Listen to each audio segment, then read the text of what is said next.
Eles pararam com o rosto triste, e um deles, chamado Cleofas, lhe disse: Tu és o único peregrino em Jerusalém que não sabe o que lá aconteceu nesses últimos dias? Meus queridos irmãos, neste dia da Páscoa, em que nós celebramos a alegria de Cristo, nós percebemos no início do Evangelho a tristeza daqueles discípulos de Emaús. E é meditando essa tristeza que nós enxergamos qual é a fonte da tristeza, da nossa tristeza. Por que estamos tristes? Vejam, o Evangelho começa com 2 discípulos que eram de Emaús, estavam lá em Jerusalém, e eles então voltavam conversando sobre o que aconteceu. E de tão tristes que eles estavam, o próprio Jesus se aproximou deles e eles não perceberam. Estavam como que cegos, não reconheceram o Senhor. Primeira coisa que nós notamos, a tristeza nos cega. E essa é a verdade. A tristeza nos torna incapazes de enxergar o amor que está à nossa volta. A tristeza nos torna incapazes de enxergar o Cristo que está próximo de nós.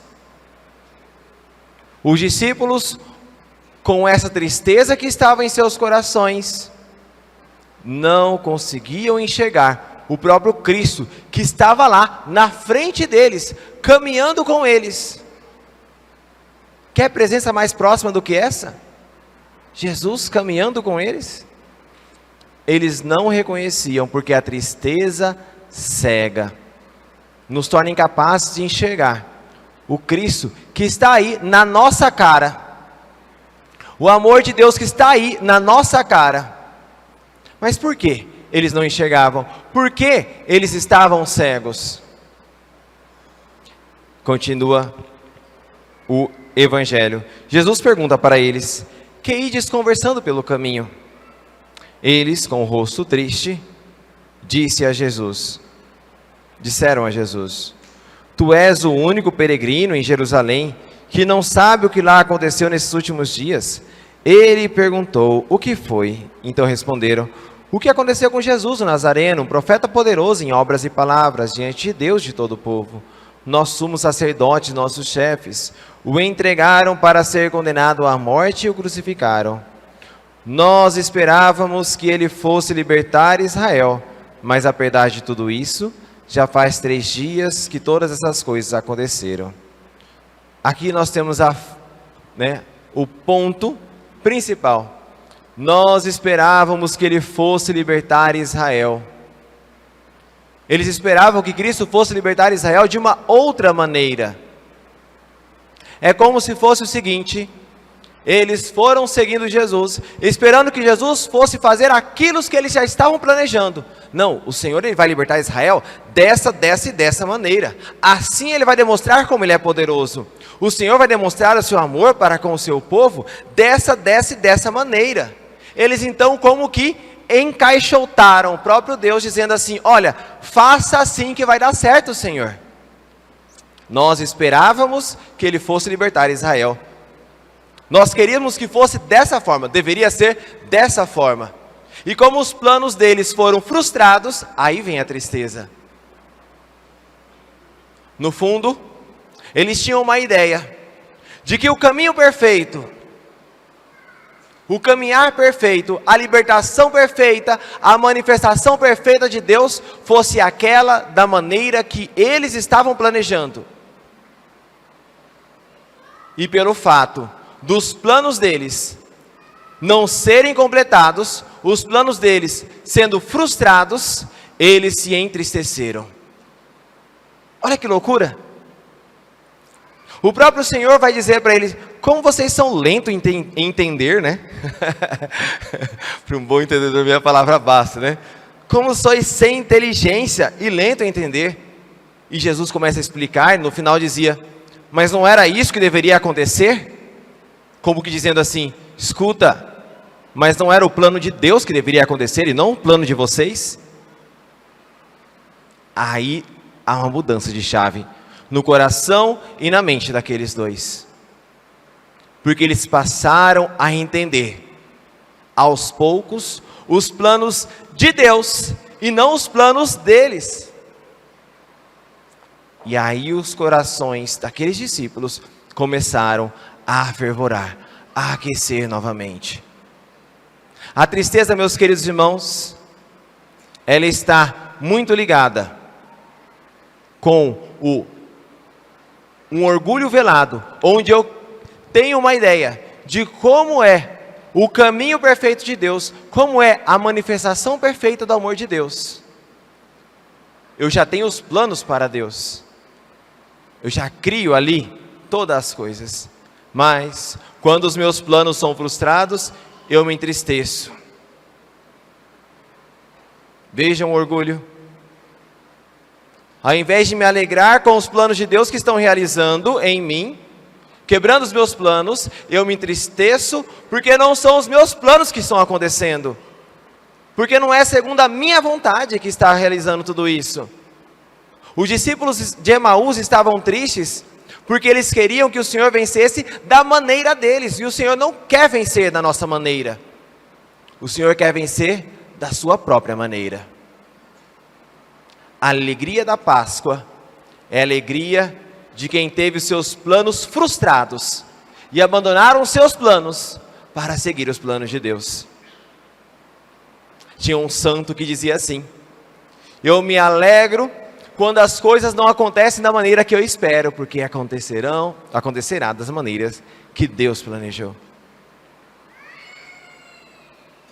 Celebrar a Páscoa, então, meus queridos irmãos, significa celebrar a vitória de Cristo, não somente sobre a morte, mas sobre os corações daqueles que amam e creem em Cristo, que foram capazes de desfazer os seus próprios planos, para que os planos de Deus se cumprissem na vida deles, ainda que isto acarretasse sacrifícios, renúncias, mudança de decisão.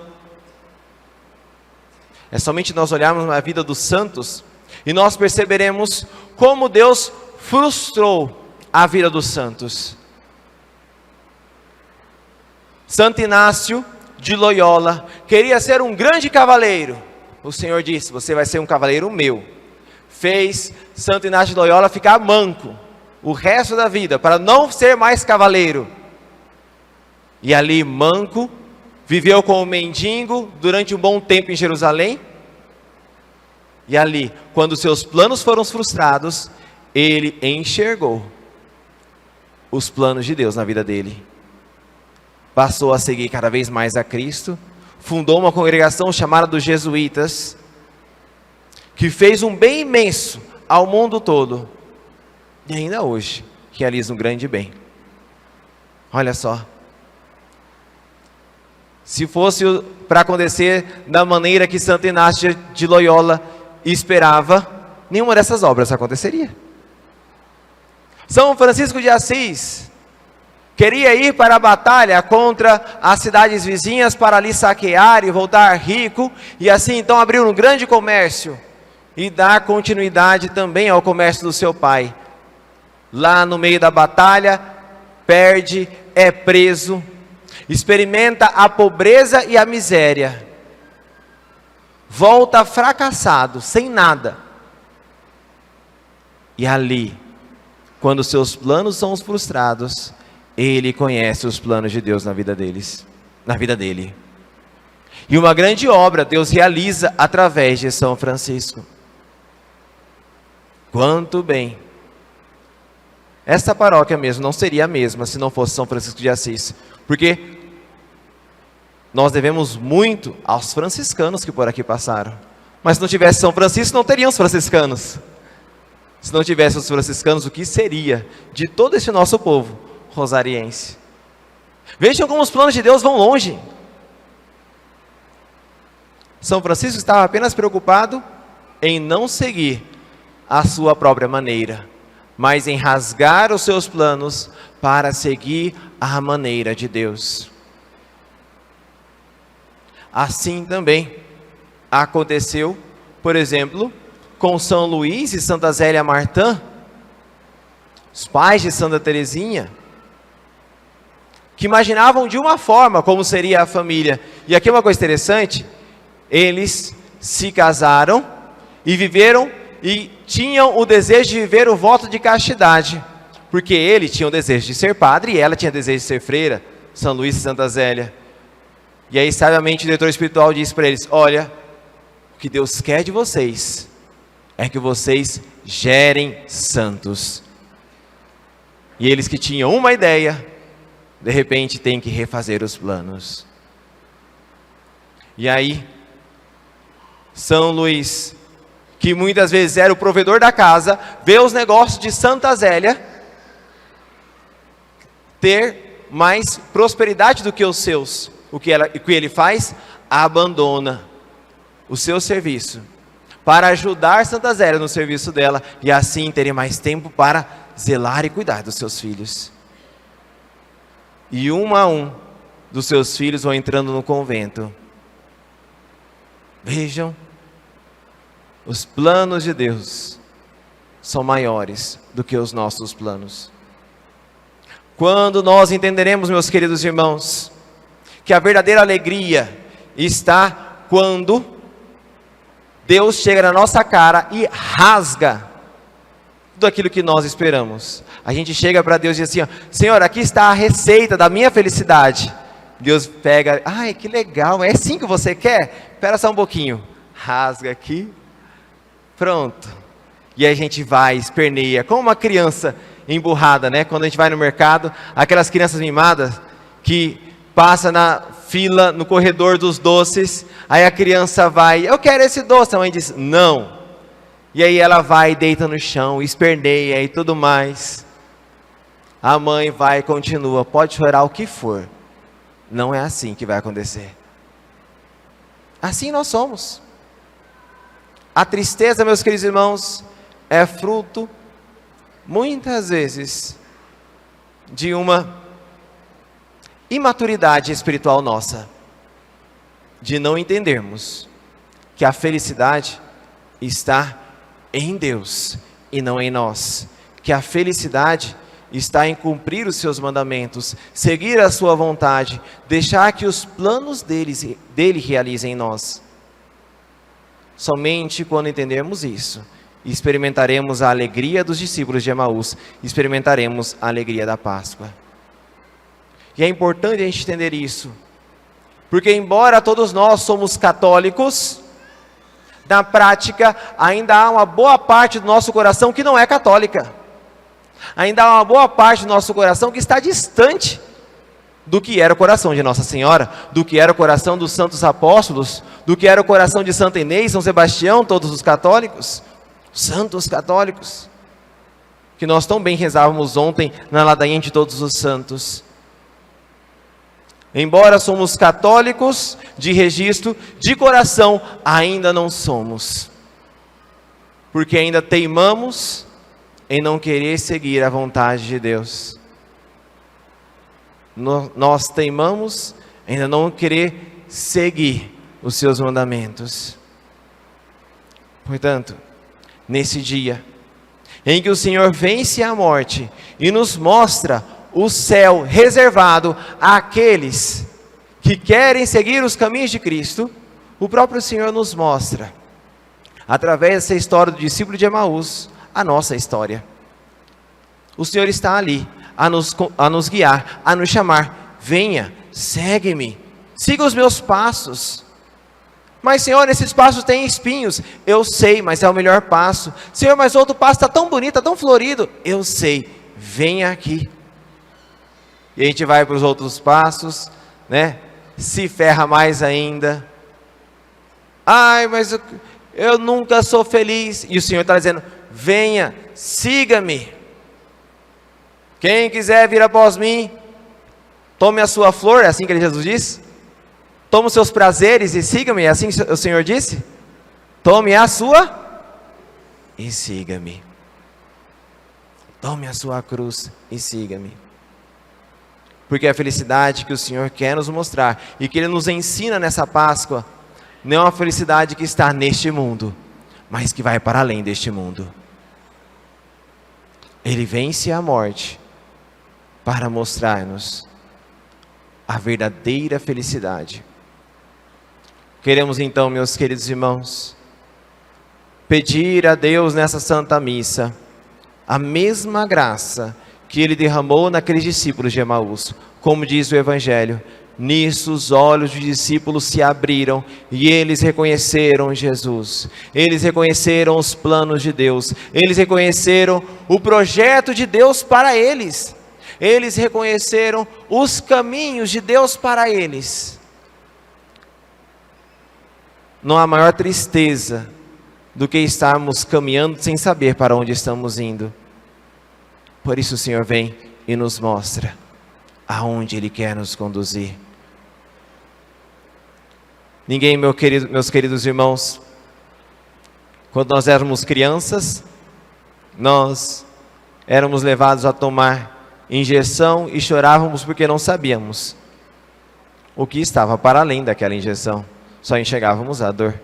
Mas à medida que adquirimos mais inteligência e compreendemos melhor, nós passamos a ir tomar a injeção BCG e tanto antitetânica e por aí vai. É a mesma realidade. Quando nos falta fé, nós não enxergamos os planos de Deus para nós. Por isso, peçamos ao Senhor que aumente a nossa fé, para assim então enxergarmos para além, para o lugar onde Ele quer nos conduzir, além dos espinhos e das cruzes, para o porto seguro que Ele quer nos guiar, e que para bem chegá-lo, vale a pena largar tudo, vale a pena ver os próprios planos e projetos serem rasgados, vale a pena ter a nossa vida revirada de cabeça para baixo, se no final estivermos juntos com Cristo. Quando os discípulos de Emaús reconhecem que o Senhor está com eles, reconhecem a presença de Cristo, reconhecem que Ele ressuscitou, os discípulos de Emaús voltam para Jerusalém. E eles voltam na escuridão. Voltam da pior maneira, porque estava tudo escuro. Mas nos seus corações brilhava uma luz. Não havia escuridão que os impediria de seguir até Jerusalém, de subir até Jerusalém. Porque não havia escuridão que apagasse aquela luz que brilhava incessantemente em seus corações. Assim também em nossa vida. Se a luz de Cristo arder e brilhar em nós, não haverá escuridão que impedirá os nossos passos de continuarem firmes até a Jerusalém celeste, até o lugar onde nos alegraremos perfeitamente, perenamente e eternamente com o nosso Senhor no céu. Esta é a alegria da Páscoa. Felizes aqueles que viram seus planos serem rasgados e contemplam os planos de Deus sendo cumpridos em suas vidas. Estes já aqui encontraram o céu. Seja louvado nosso Senhor Jesus Cristo. Seja louvado.